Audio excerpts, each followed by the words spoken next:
that is convenient for you, then there is an extra slot on the 6th of May. Okay. If Rosita is in something, I cannot hear you very well. I don't know why. Is somebody talking?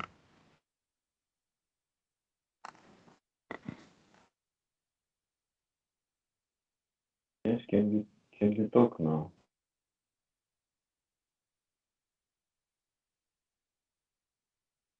1, 2, 3.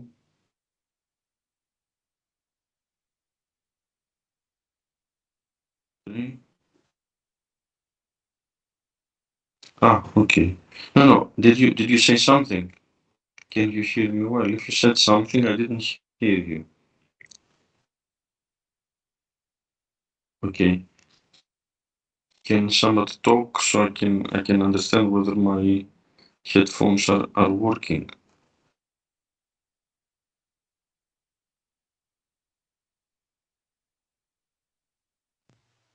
Yeah, it works. It works. Okay. Thank you, Carolina. So you can hear me well. The sound is okay. Yes. Yes. Thank you, Carolina. Okay. So let's go back to autocorrelation. Okay. What we were talking about is autocorrelation. Now, autocorrelation is when we have correlation between two subsequent points in time. And autocorrelation usually refers to the error term. So if ut and ut minus 1, if ut and ut minus 1 are, are correlated, then we have the problem of autocorrelation. Okay, so autocorrelation is the correlation between two subsequent points in time, today and yesterday. Okay, two subsequent points in time, today and yesterday. And we want to see whether what type of problems autocorrelation creates. Autocorrelation creates problems both to the coefficients and to the standard errors. Autocorrelation creates problems to both coefficient and standard error. So what we have to do, we have to modify the regression. When we say modify the regression, what do we usually need to do? So when you test for autocorrelation and you find that autocorrelation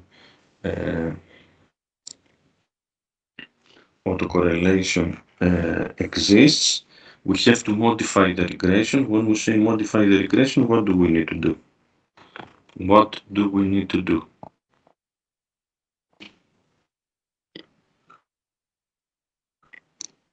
Anybody remembers from last week? Anybody from last week? We have to add the lag values of dependent variables. Very good. So you need to add yt minus 1 on the right hand side. Okay, so we have to add yt minus 1 on the right hand side. Okay, we have to add yt minus 1 on the right hand side. So yt minus 1, the lagged value of the dependent variable needs to be added on the right hand side. Is one lag enough? Well, we don't know. Sometimes it is enough, sometimes it's not enough. We have to check and test again. When we have heteroscedasticity,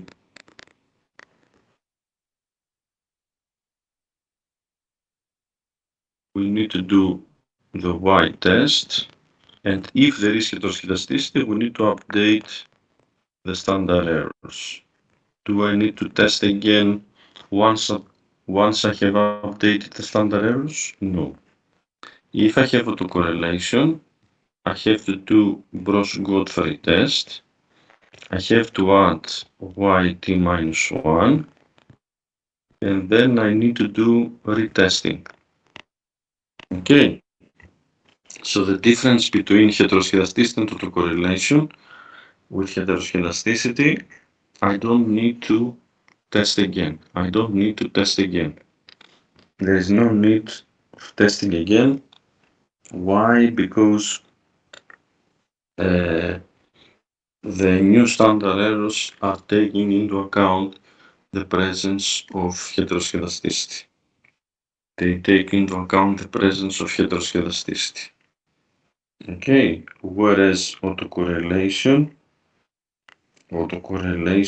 is you need to add the lagged value of the dependent variable, and you need to do retesting to see whether autocorrelation has been taken into account. Okay, to see whether autocorrelation has been taken into account. So once I have updated the standard errors in the case of heteroscedasticity, do I need to retest? No. Once I have included the lagged value of the dependent variable for autocorrelation, do I need to retest? Yes, we need to retest. Okay, yes, we need to retest. We need to retest in order to see whether autocorrelation has been taken into account. Okay, so when we include the lagged value of the dependent variable, this is the dependent variable. One more time, this is the dependent variable. This is the variable that I'm trying to explain. Okay, in your project, what is YT? What is YT in your project? What is YT in your project? CO2 emission CO2 emissions per capita. per capita. Okay, it's CO2 emissions per capita. Okay. What is XT in your model? In your case, what is XT? So this is CO2 emissions per capita. What is XT? GDP per capita. GDP per capita. And you also have the lagged value of the dependent variable if you have autocorrelation. So this is the lagged value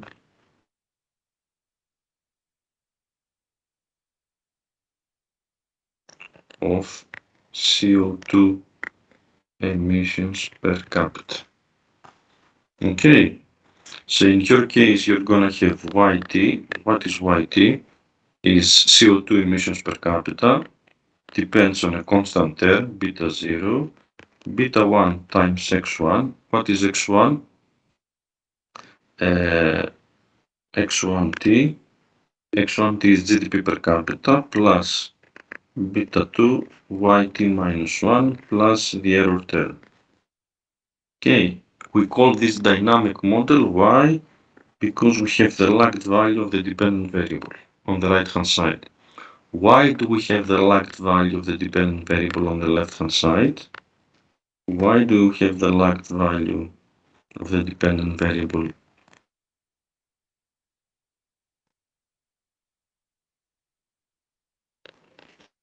Why do we include this? We include this to remedy autocorrelation. We include this to remedy autocorrelation. Okay.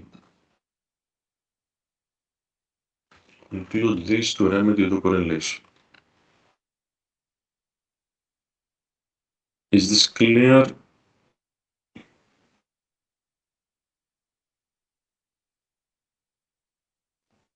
Yes, Professor, can I ask you something?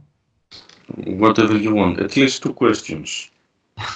Okay, and so the first one, and it's I tried to do this thing with my country, and I'm not able to solve the autocorrelation problem. I mean, the p-value is still very low, so I'll Yes, you proceed. remember, you remember, let me interrupt you, sorry. You remember what we did last time with the UK data? I have used dummy variables in order to, I have included both dummies and The lagged value of annual CO2 emissions. and the lagged value, yes. Yeah, and okay, and the second question is, what if it's not possible to identify outliers? I mean, if in the country cases they are not so visible, so clear, how to proceed with the Gretel to have significant dummies? I mean, because I think in the UK case they are pretty obvious. I mean, in 1921 or 1930. So you looked at the residuals and you couldn't identify any breaks.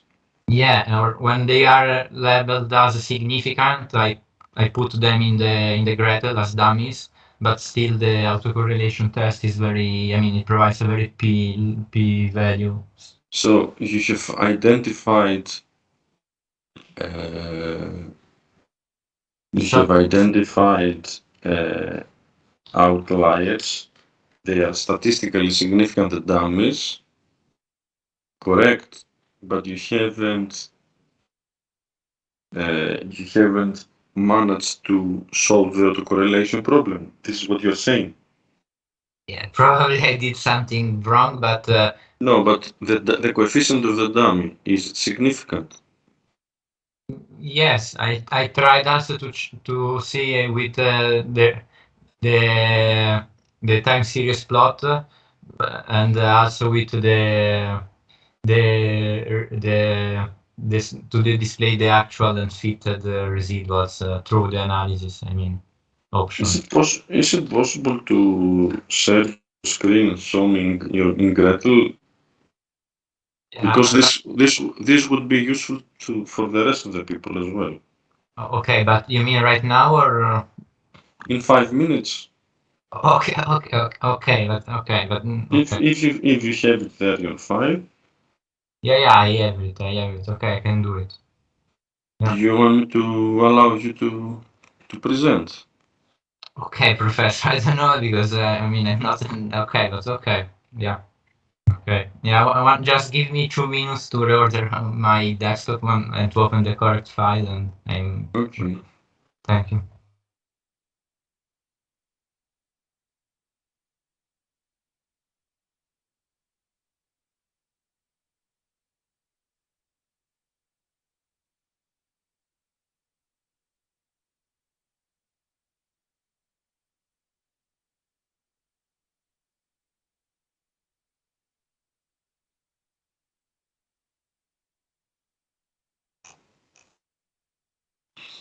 Okay. So where I was saying that we include the lag to remedy autocorrelation, and the lagged value would beta 2, this coefficient here,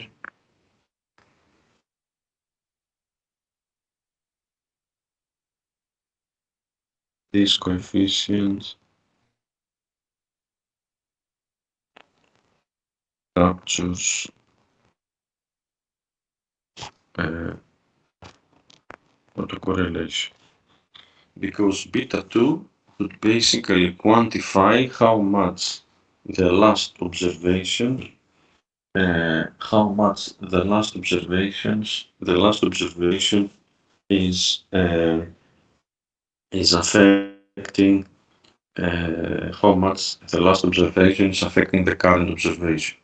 So beta 2 quantifies autocorrelation. Beta 2 is multiplied with yt minus 1, and beta 2 will tell me how much the lagged value of yt affects yt. This by definition is autocorrelation. Okay, so why do we want to include lags in the regression? Because the lags are measuring inertia. Lags are measuring inertia. Okay, so how much yesterday is affecting today, how much the lagged value affects the current value. Okay. It also measures overreactions. Okay. And we're basically measuring time series as overlapping moving averages. This is related to the time series properties of the model. However, there are other problems that could cause the null of no autocorrelation to be rejected. So here what we have is possible reasons why we might have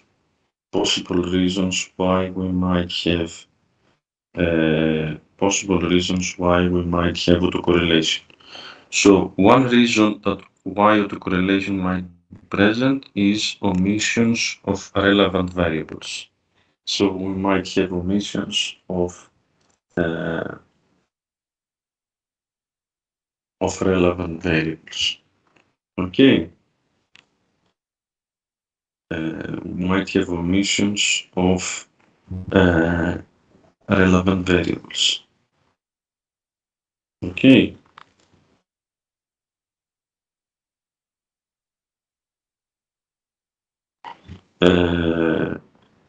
The second reason is we might have any specification that could be coming from an inappropriate functional form.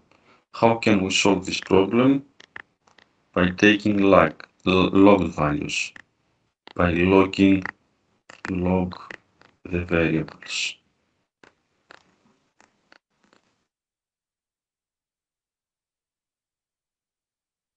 Okay. Or autocorrelation could come from seasonality. How can you solve this problem? De-seasonalize the data. Remove seasonality.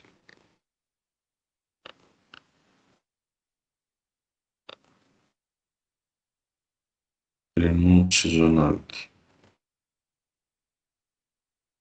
Another problem why you might have autocorrelation is outliers. You might have outliers.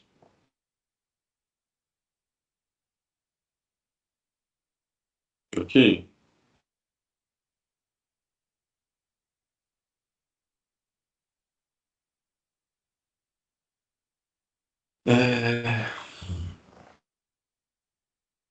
Okay. Are you ready to share the screen or not? Yes, I can do it, yes. So, are you a presenter right now, Fyodor? As you prefer, Professor. I mean, it's... No. Can you make a presenter? Okay. I have made you a presenter now. Okay. Can you see my screen? Yes, I can see it.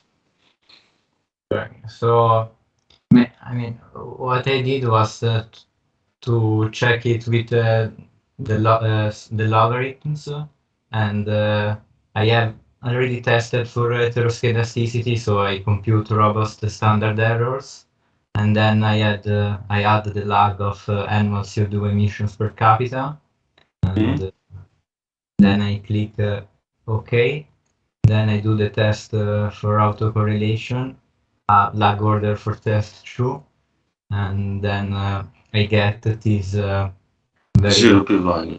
very Okay, low. let's go to analysis. Let's go to graph first. Graphs and the residual plot against time.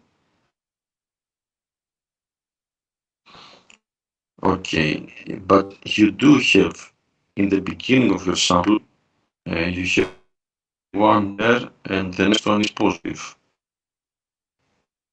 Okay, so So this I can would, be interpreted as outliers. I would try to remove the one positive, one negative in the beginning of the sample, and you do have one in the First World War. Which Denmark.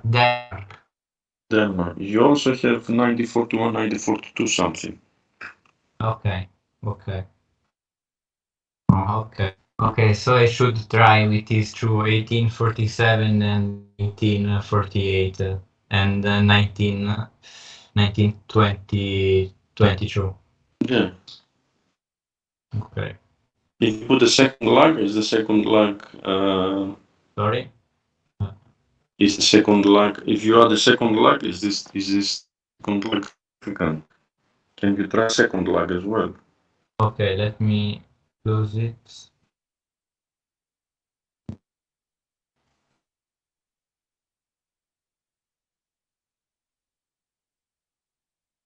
So you mean like Yeah. Press OK. Yeah, and the second lag is significant. See? yes, it's significant. So should I run another test for autocorrelation? Yes. In this case, Two is okay. yeah. Now at the 1% you're okay. Percent you're okay. Yeah, 1%. Okay. But if I Sure. add also the dummies that you helped me to identify, it should be even better, right? I mean, if 1848. Hopefully. Okay. Hopefully. But now the 1 and the 5% you don't have autocorrelation. Okay. Okay. Perfect. Okay. Yeah, and because that point wasn't clear to me if how many lagged values to add, if the Broch-Godfrey test was good even for, I mean, not only for first order lags, but even for further, I mean, t minus 2 times t minus 3, that was the problem. Thank you. Can I stop sharing the screen now? Yeah.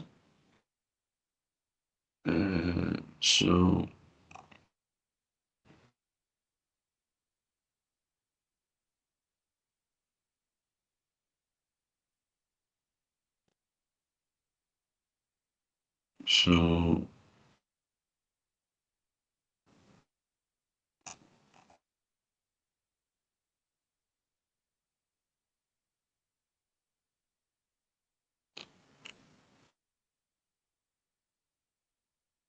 let me share now my screen.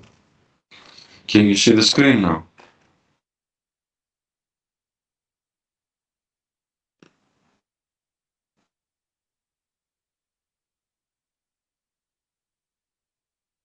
Yes. Yes, we can.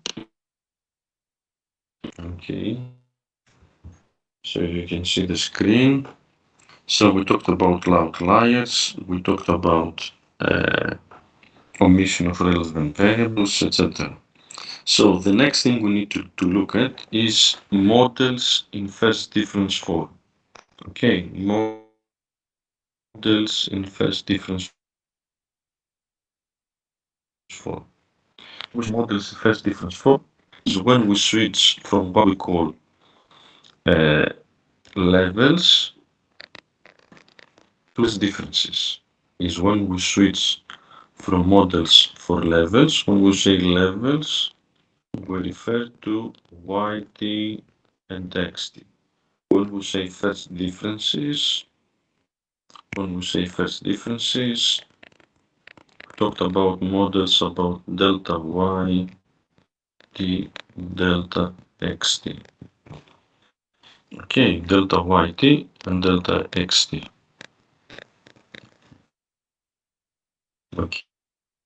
Okay, now, or let me write it the same way as it appears in the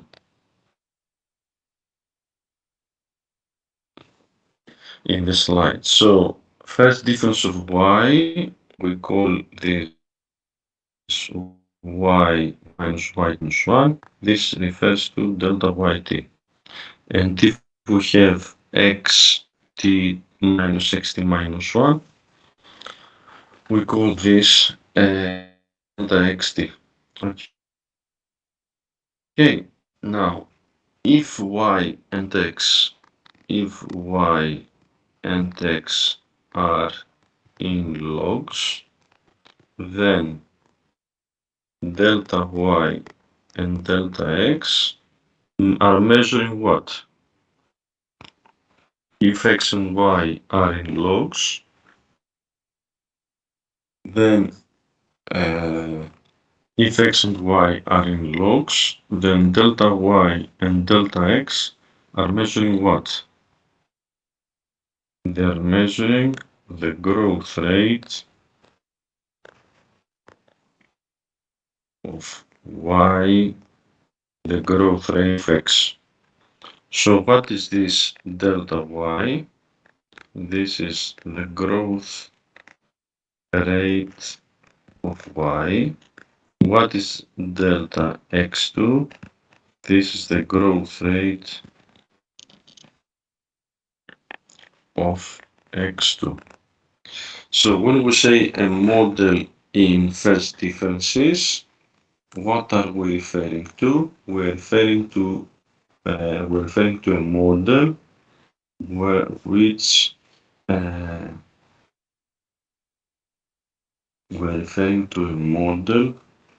which doesn't try to understand to explain CO2 emissions, but tries to explain the growth rate of CO2 emissions. This model tries to explain the growth rate of CO2 emissions. Okay, so we have models for the levels x and y. We have models for the growth rate of x and y. Shall we have a look how we do this in Gretel? Shall we have a look at how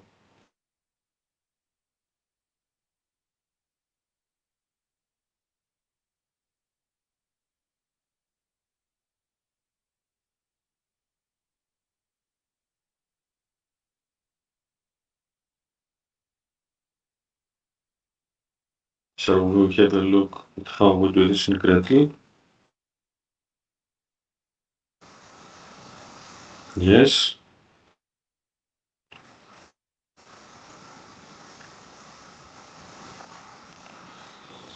Okay, let me show you.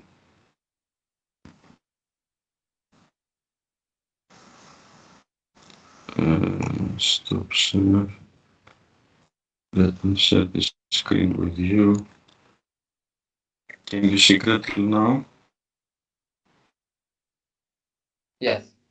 You can see Gretel. Okay. So I'm going to highlight the two variables and I'm going to choose first different log differences of selected variables. So I'm going to log and take the first differences of these two variables. I repeat, I'm highlighting the two variables and then I'm choosing log differences of selected variables. I'm choosing log differences of selected variables.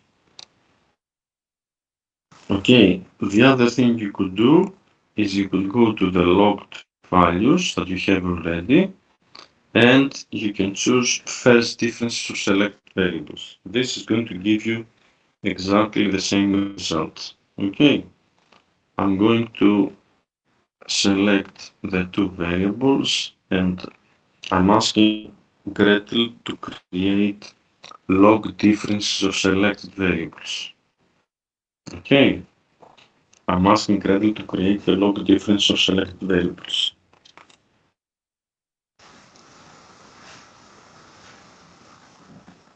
Is this okay? Yes? Yes. Okay. So now I have these two variables that are the growth rates of CO2 emissions per capita and the growth rate of GDP per capita. Okay, let's create 4 graphs of the levels CO2 emissions per capita and GDP per capita at the growth rate of CO2 emissions per capita and the GDP per capita. Now, what I'm doing right now is what you need to do in your project what you need to do in your project, which is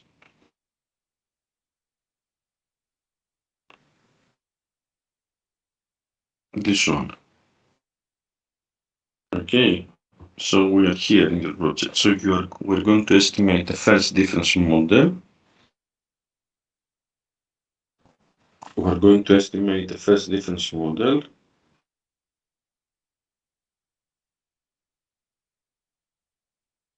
And then we need to do all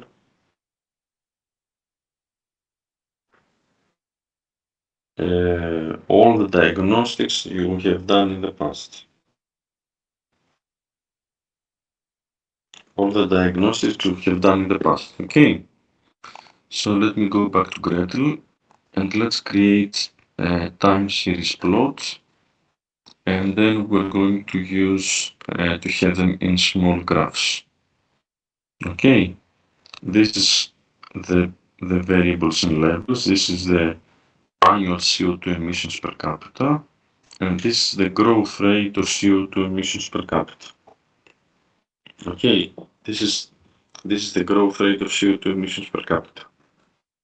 This is GDP per capita in the UK in the last 2 centuries. And this is the growth rate of GDP per capita. This is the growth rate of GDP per capita. Okay. Okay, so how do we call this? These are the levels. These two are the levels. These two are the growth rates. This is y, this is x, this is delta y, this is delta x. This is y and x, this is delta y, this is delta x. Okay. Any questions? So you can include this type of graphs in your project. Okay.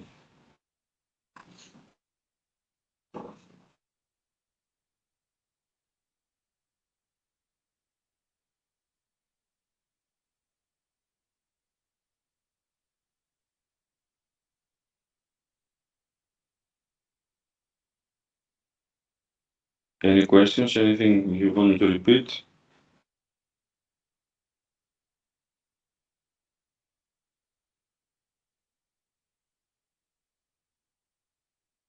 You want to repeat something?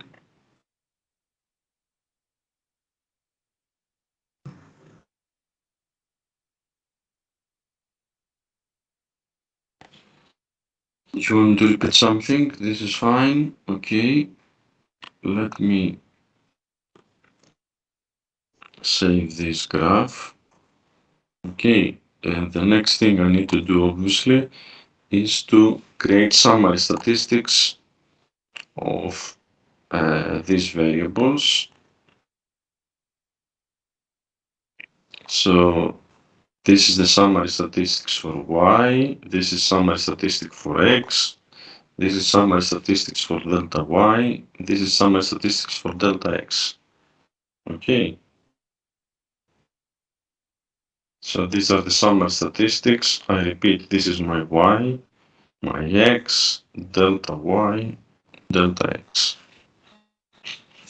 Okay. So the next thing I need to do is I could also create a scatter plot between these two variables. This is delta y and delta x. Let me create a scatter plot of the two. You can see that the growth rate has a slightly positive slope. I have CO2 emissions and GDP per capita. Okay, and you can identify the outliers here. You can see the 1927 is an outlier. You can see it here. Okay, you can see the outlier here. This 1921 could also be an outlier. Now please make a note here that the outliers you have identified,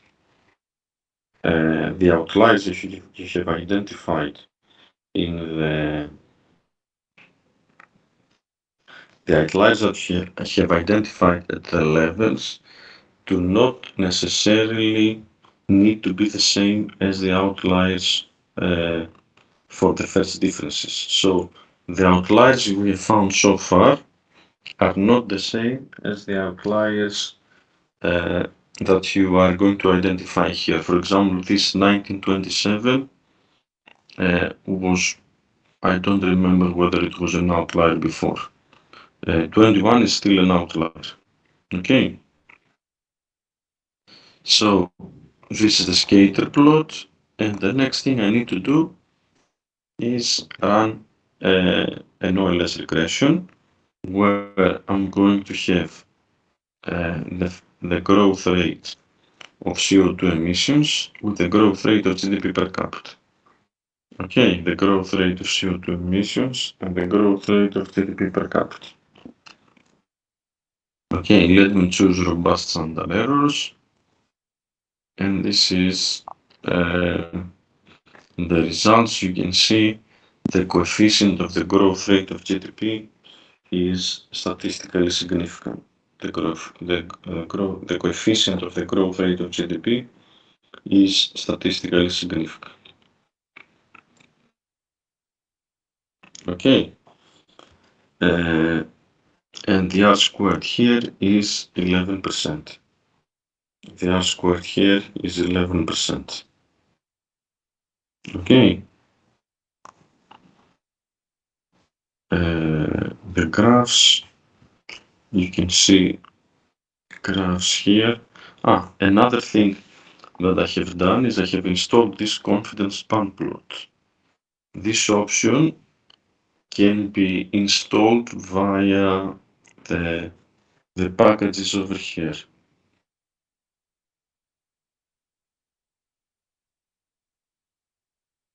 From the function packages here. Okay. I'm gonna show you what this graph is doing. You have to find confidence band plot here.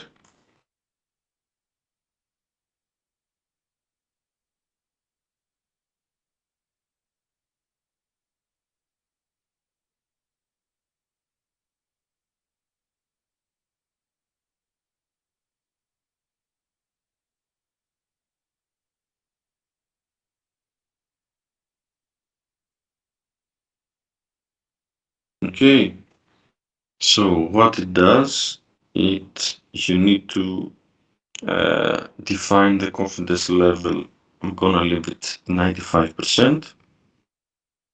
And what it does, it plots the regression line together with the confidence interval.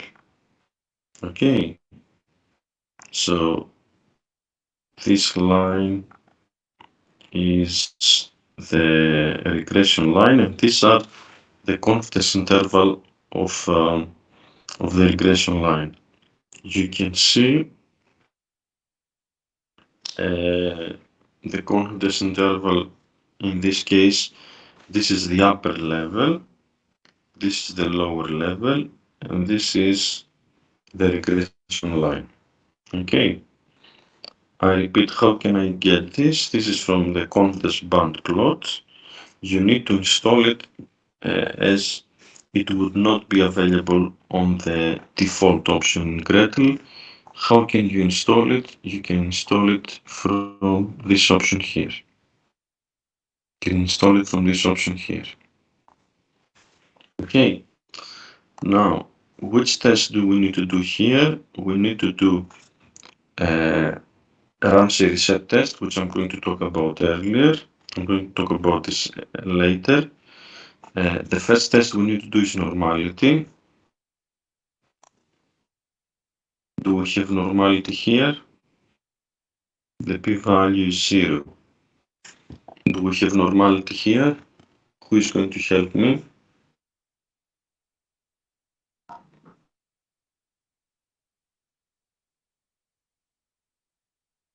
Do we have normality here?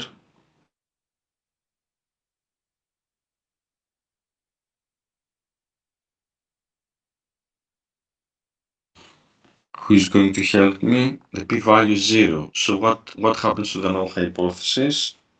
Could somebody help me? Theodore?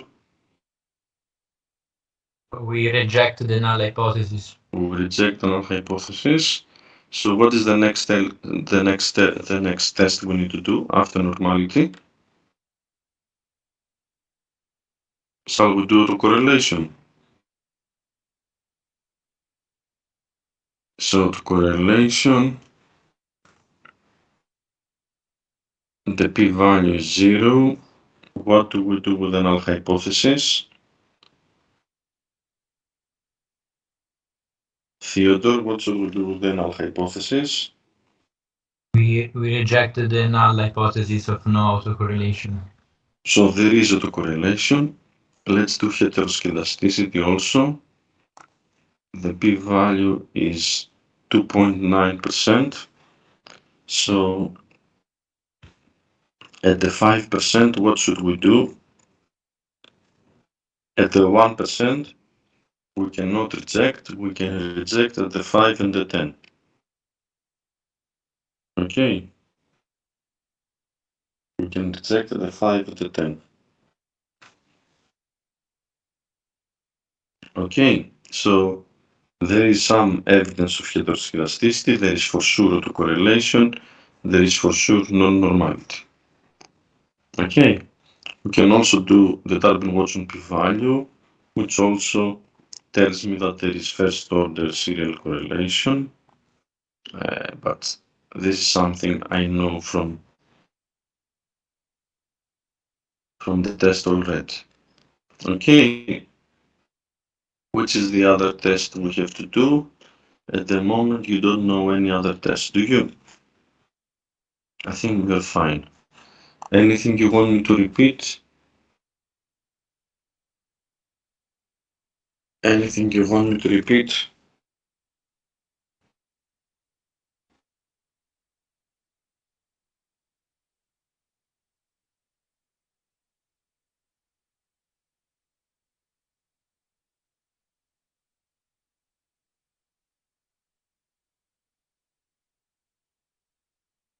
Do you want me to repeat something?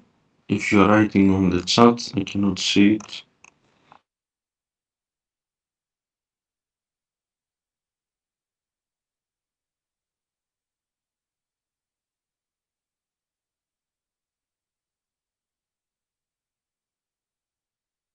Okay.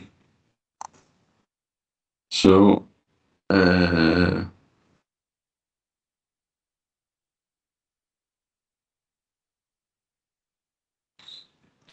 the other thing we can do is the coefficient confidence intervals, which we have talked about earlier on. Okay. So this is the model in the first differences. Now, the problem with models in first differences is that models in first differences do not have a long-run solution. Why is that? Because a model in first differences is defined as delta yt equals yt minus yt minus 1, and usually all the variables are logged.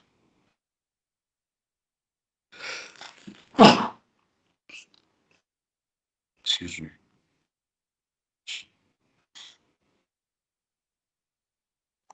Okay, can you hear me again?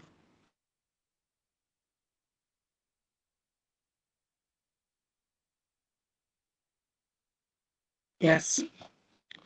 Okay, so I repeat that these variables are in logs. Okay, now in the long run, yt would equal yt minus 1. In the long run, yt would equal yt minus 1 would equal y. What is y? The equilibrium value.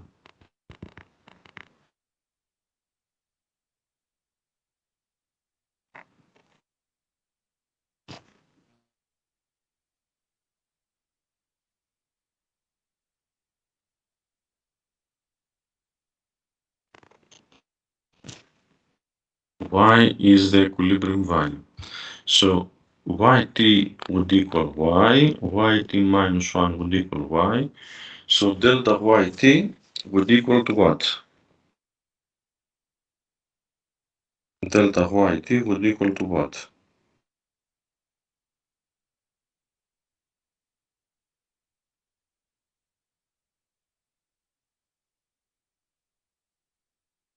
Zero. With 0. So when I'm using a model in phase differences, we cannot get a long-run solution. To obtain a long-run solution, what we do, we remove all the time subscripts from the model, from the variables, so we don't write xt, or we don't write xt minus 1, everything is x. We do not write yt, we do not write yt minus 1, everything is y. We set the error term equal to 0, we remove first differences because all of them are going to 0. We gather x terms together and y terms together, and this can give us the long-run solution. So if a model is written like this, then delta y would be what in the long run? Delta y in the long run would be what? In the long run, delta y would equal to what? Zero.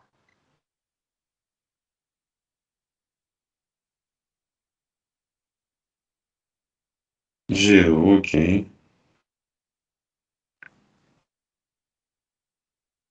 So this would be 0. Would also be 0. X to T1 would equal to what?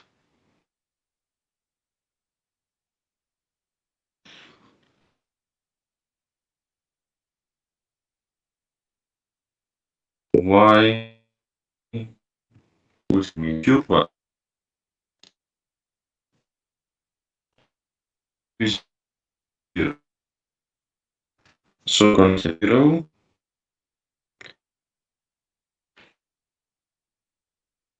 well,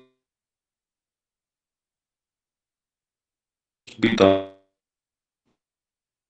times 0, this beta 3 2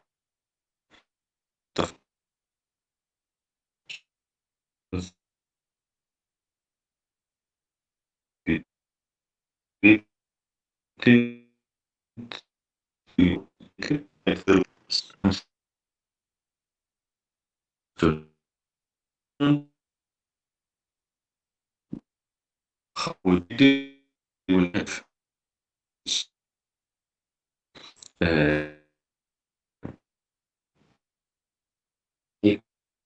zero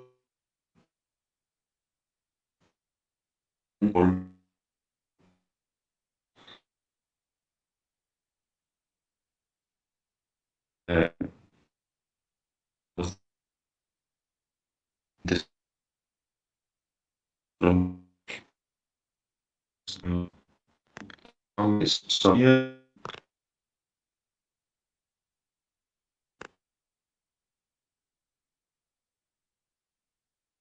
behavior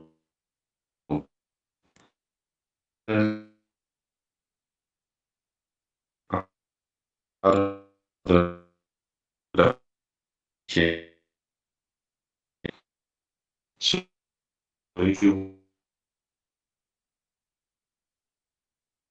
if you see how your variable is different,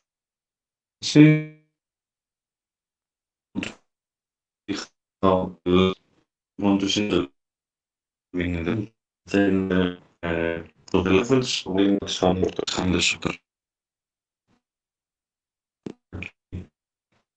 Okay.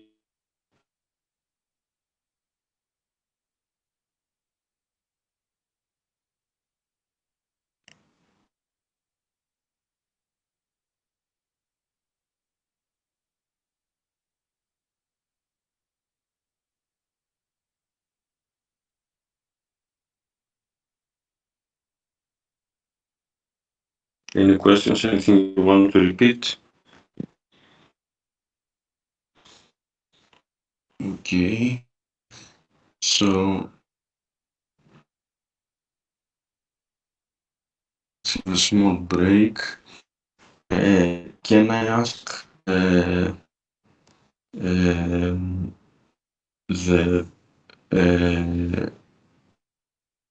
team number 4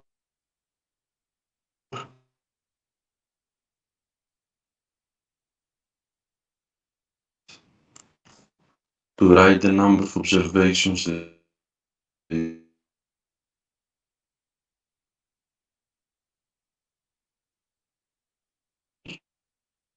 the number of observations they have.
Not too many lights, it is difficult to interpret.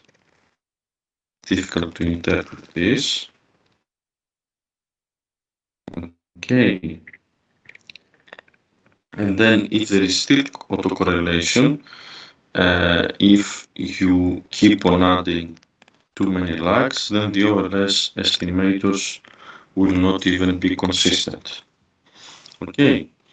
Now, another issue that we have is multicollinearity. Multicollinearity is when is a problem that exists when exountive variables are highly correlated with each other.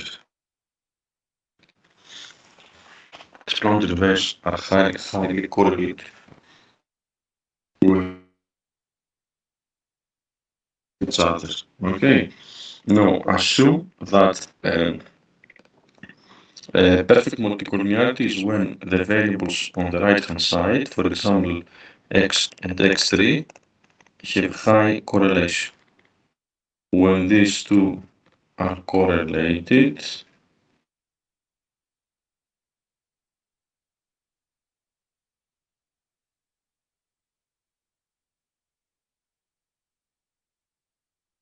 if two right-hand side variables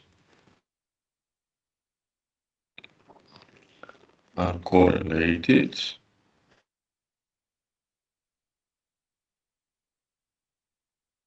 then we have multiple linearity.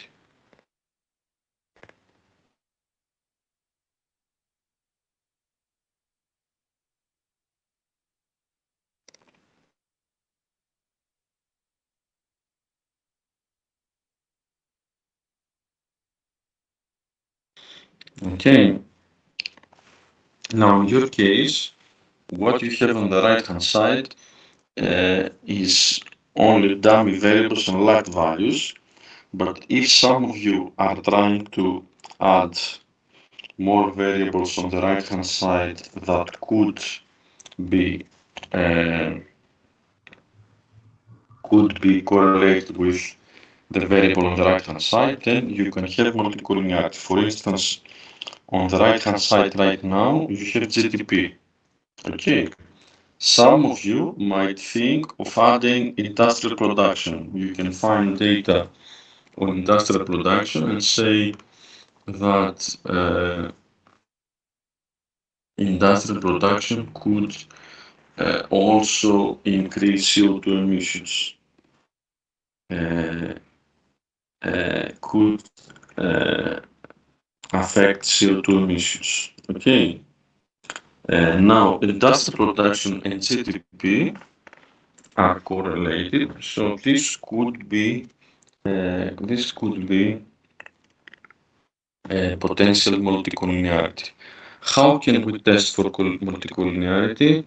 We need to look at the correlation matrix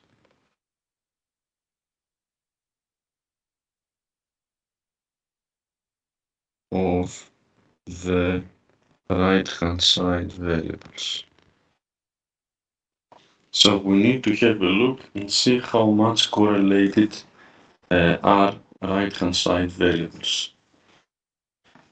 How much correlated are the right-hand side variables.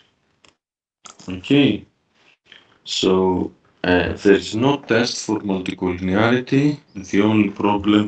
The only thing we can do to identify multicollinearity is to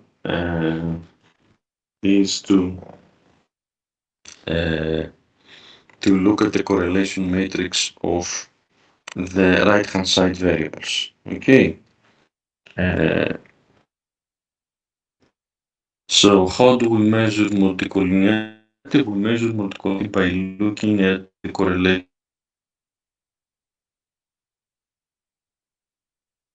correlation matrix